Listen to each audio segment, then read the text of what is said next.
Chaque année, le dernier dimanche du mois de janvier est marqué par la célébration de la Journée mondiale des lépreux. Cette année, la cérémonie officielle de la 67e édition de la Journée mondiale des lépreux aura lieu le 29 février prochain à Gagnoua autour du thème « La lèpre est une maladie tropicale négligée, ne négligeons pas ceux qui en souffrent ». Le ministre de la Santé et de l'Hygiène publique invite à une prise de conscience collective et appelle à davantage de solidarité à l'endroit des personnes malades de la lèpre. Et surtout, de lutter contre le rejet et la stigmatisation sous toutes ses formes pour donner la joie à nos frères et sœurs malades de la lèpre. Comme l'a dit Raoul Folero, le vagabond de la charité, nul n'a le droit d'être heureux tout seul.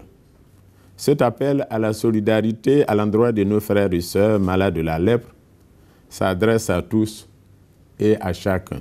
La lèpre touche principalement la peau, les yeux, le nez et les nerfs périphériques.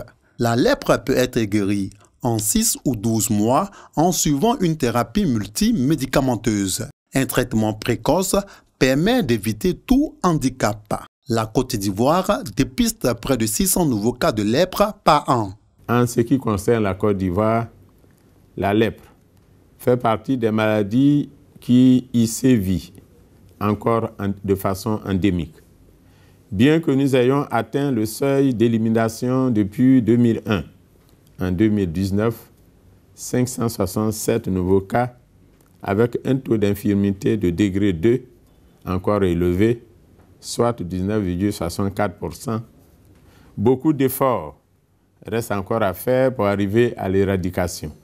Selon le ministère de la Santé et de l'Hygiène publique, la clé de la lutte contre la lèpre, c'est la détection précoce par des activités de dépistage actifs dans la communauté. Il faut également présenter systématiquement toute tache suspecte sur la peau à l'agent de santé le plus proche.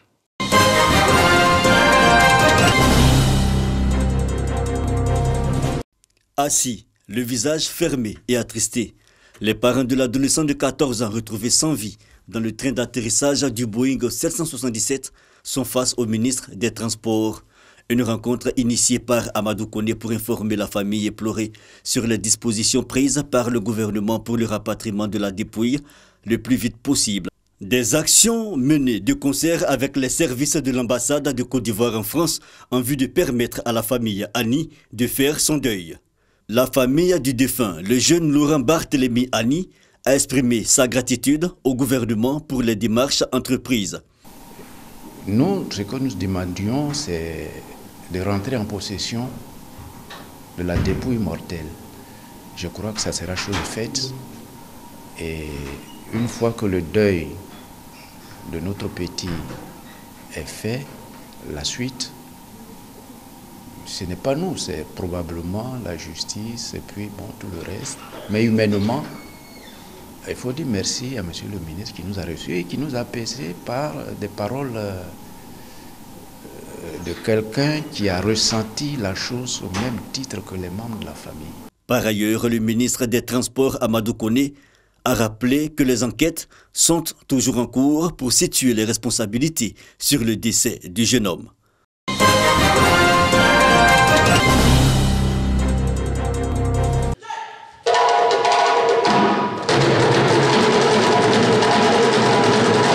Il est officiellement lancé et va se tenir en mai prochain à Bangui, la capitale centrafricaine. Africa Development for Bangui est un forum qui vise à relancer l'économie centrafricaine. Initié par le président de la République centrafricaine Faustin Archange Touadéra, avec pour thème « Investi dans les objectifs du développement durable ODD », ce forum devrait accueillir 1000 investisseurs. Je lance un appel massif à tous les investisseurs de venir à Bangui au forum du 17 et 19 mai prochain pour investir en Centrafrique.